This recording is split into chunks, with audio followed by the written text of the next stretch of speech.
Hey foodies, it's Crystal. Welcome back to my Gadget Kitchen. Today I'm going to show you how to make this yummy blueberry cheesecake ice cream, and I'll be using my Gourmia ice cream maker. First, we're going to get started with a half a cup of blueberries. Then we're going to add in a couple tablespoons of sugar and let it sit for about 10 to 15 minutes.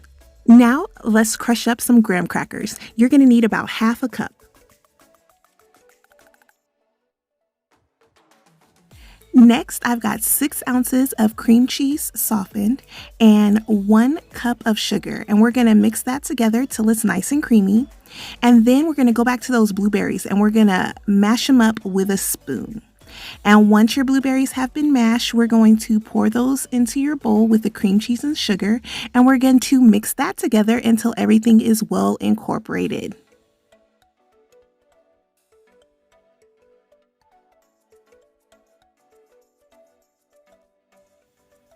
Now it's time to add in our half a cup of crushed graham crackers.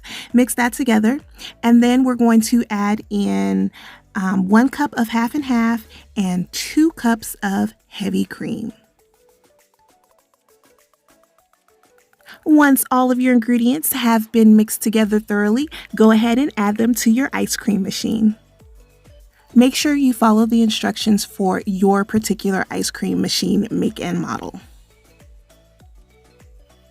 I'm going to let my ice cream go for about an hour, and here's what it looks like after an hour, and it is ready to eat. If you want some soft serve ice cream, I'm going to transfer my ice cream to an ice cream container, which I have available in my Amazon store, and I'm going to pop it in the fridge and let it set up some more.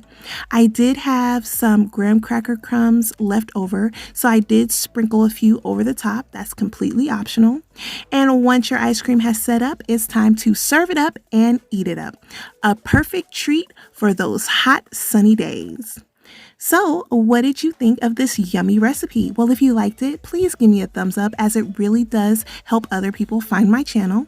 And if you're here and you haven't subscribed, go ahead and tap that button and click that bell so you know every time that I upload. As always, thanks so much for watching, and remember, get out of that drive-thru and get into the kitchen. Bye!